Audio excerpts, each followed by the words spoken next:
Mr. Kakono difference nentukako ngeva ku police ye Kabalagala bakuvunana musango wa cyber harassment ennaku zino badde too much ng'ovuma SB4 kawedde mudda Kakono okukwatibwa SB4 mpaka kuvundira mu komera mbikuledde olunaku olwaliro wabula video eno nja kusaba okuginyonyoka giwemu akadde katini nnyo kakati ku live emu mu kiro Mama Fina akutte $3 n'abanga aziwadde omukulu Kakono kati bwenjo kuwuliza Mama Fina ono mufanfe nnyo wa SB4 era byonna byonna ebikolebwa mawulire nga bya Mama Fina SB4 ate okubanga abimanyiiko kati wabanga mwadde $3 reference efulumye wano ekituufu kyeki kankulage wano nga Mama Fina akakasa nti Kakono amuteddeko $3 bwe yabadde ku live.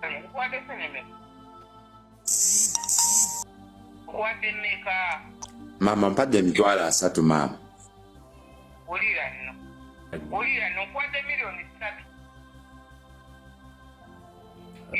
$3 mama. Ye mama ziri millioni ziri mama ati ziri zero zizino ziri zero ziri millioni 3 mama millioni 3 zero ziri 1 2 3 4 5 6 zero ziri mu Mama Fina tetumanyi oba yakikoze ku SB4 oba lwaki yakikoze lwa kuyamba Kakono kubanga bulijjo amulaajanira nti agala abenga amujanjaba era ne namukyaza bw'atyo bwe yayogera kati nno ati SB4 mumusembere mumbulire Kakono ono mumusonyiye oba nedda kubanga aka video ke koli mu kubanga olaba bw'atyo adayisa SB4 ng'amuzanyamu bwe skits obwenjawulo video eno gimpereka like mumpendo zammwe team SB4 kubanga omukulu bw'ati ye bw'abadde abayisa banga SB4 abera wana aje interview zange zonna ziyampostinga ko aje interview banga SB4 abera wana oli mutabani SB4 njagala ajeyo gundi interview zange zonna kye kindese namugamba namwa weekend nemungamba nja kumunonya zibyange sibyange njagala ajeyo kyokutanga ajeyo zanga ajeyo yange gonna byampostinga ko banga ko yampostinga bagamba nti nafuna obuyambi okera ngo tuwoganira wano SB4 bagambye abera wano banga abera wano mvudde wano wajje lwaki okera ngo tuzo kusamutulo twaffe SB4 yanzijako interview oshega yanzijako interview yabula nesimu zange kati azikwata leka kubukingi yanzijako interview nga manyi ngenda funa obuyambi sina buyambi bwe nafuna kati akwate interview zange zonna SB4 azijeyo kubanga wenzira wano kusaba kiri eki toddamu kuyingira gate eno kulekanira wano ekisooka SB4 tabeeranga mukulu bangambe wa SB4 wabera kati abagambye ajeyo interview zange ajeyo interview yange code nga zonna kubanga namuwadde weekend wiki yawedde kati okola ba next week kati ntandika okunonya ki banga bibera aja kuzijayo interview abantu kola ye mama neyanzizza ba owulidde ye mama kati wetwogerera Mama Fina yamuwadde obuyambi kati nga agwe atulaba ono asonyiyibwe SB4 amuleke oba nedda SB4 agende maaso jukira nagambye dda reference yagitaddeyo era nga ewali Kabalagala police omukulu ye bwe bamulabirako bajja kumuteeka butesi munda atandike okubanga abite gwa cyber harassment okozesa omutimbagano obukyamu gwe musango ogumuvunaanibwa ne kati Mama Fina yamuwadde ssente era ne maaso awo ojja kulaba katambi nga yeetonda byonna byonna nja kubikulekera wabula gwe abangamba asibwe oba tasibwa ogenda kikola otya naye nga temwerabira kampani bagiyita Amunat Investments bakwasaganya ensonga z'ettaka batunda amataka ate banoonyereza ku mataka consultation yaabwe yabwereere ettaka lyogenda ogulosooka n'onoonyezaako liri mu ntobazi teriri mu ntobazi lyayunula oba lya nema oba lya forestry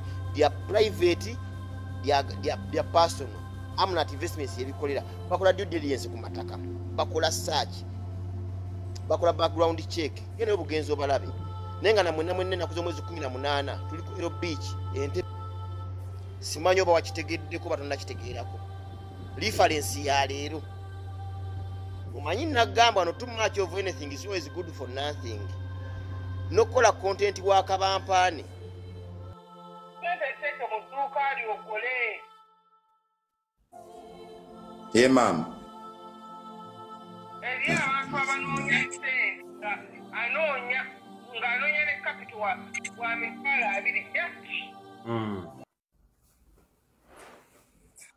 nenga waali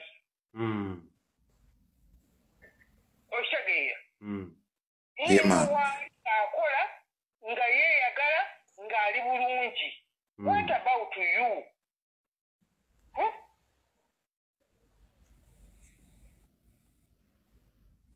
Kansonyiwe mama, sigenda kuddamu mama. Bansonyiwe mama, sigenda kuddamu. Kati sente z'ofunye oli comfortable ogenda kuteeka mu kadduuka ako okole. Ye mama, ngenda teeka mu kadduuka kange nguleko n'essimu kuba mbadde sirina ssimu. Essimu gyeraba wasobola okubeerawo kati omwami abaddewo. N'agamba nti mu ddakiika bbiri nali ng'adde okugamba kakono muyambe.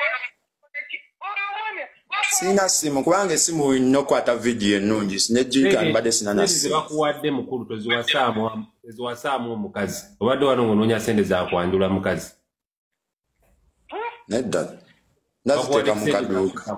Obadde tozisuubira mama Finance mukubidde ng'ali kubibye ng'oli mukuyiba. Nze mukubidde nga tomusuubira nga nange simusuubira kubanga ajja gikwata owunzise ofunye $3 million. Mbadde na ku hoteli yange nga ndi mu kivulu. Obaddeyo n'ekivulu. Wangi? Hoteli Matugga wano. Nga tulinawo abanyimbi bangi Bafufira Nantongo baani. Kati mbadde naakadde waka bwenti. N'okunkubira nga sina na kye mmanyi. Kati singa sikoze live abadde agenda sula n'ezo $1 million. Naye nga akakalenzi nakalabidde nga ku makya keewu yakambadde obukooti. Ngamba laba nno kano. N'ekanzu mbw anoonya SB4 n'omuggo. Mama bansonyiwe mama. Ndi wano okwebaza mama Fiina yannyambye bambi. Mama Fiina ndi wano okwebaza ekitono kyonna kibasobodde okunnyamba. Okitegeera. Era nga ndi wano okwetondera mukulu SB4 nadde nkuyisaamu amaaso nga nkuyisaamu eggaali nga nkugamba video zange zijeyo ku YouTube naye taata video nkwegayiridde byonna binayogera byonna binayogedde ndi sorry. Ndi wano okwetonda nga ndi wano okwebaza mama Fiina n'okwebaza Kabaata. Okitegeera Kabaata TV yannyambyeko okulaba nti mama Fiina mukubira akasimu okufuna obwenkanya era mama Fiina navudde ku live ya Kabaata nga nyambye era ndi wano okwebaza mama Fiina katono ke yanyambye neyanziza mama Nasiimi ne mukulu SB4 ndi wano okwetondera taata wemba nti mbadde nakunyizizza nga ndi wano nga nakuyisizaamu eggaali taata sikuwemulangako sikuvumangako nga ndi wano saalonga okwegayirira okunsonyiwa taata onziriremu tuddemu tukwataganye tube ba mikwano sigenda kuddamu kukola yadde video naye sigenda kuddamu yadde kwogerako.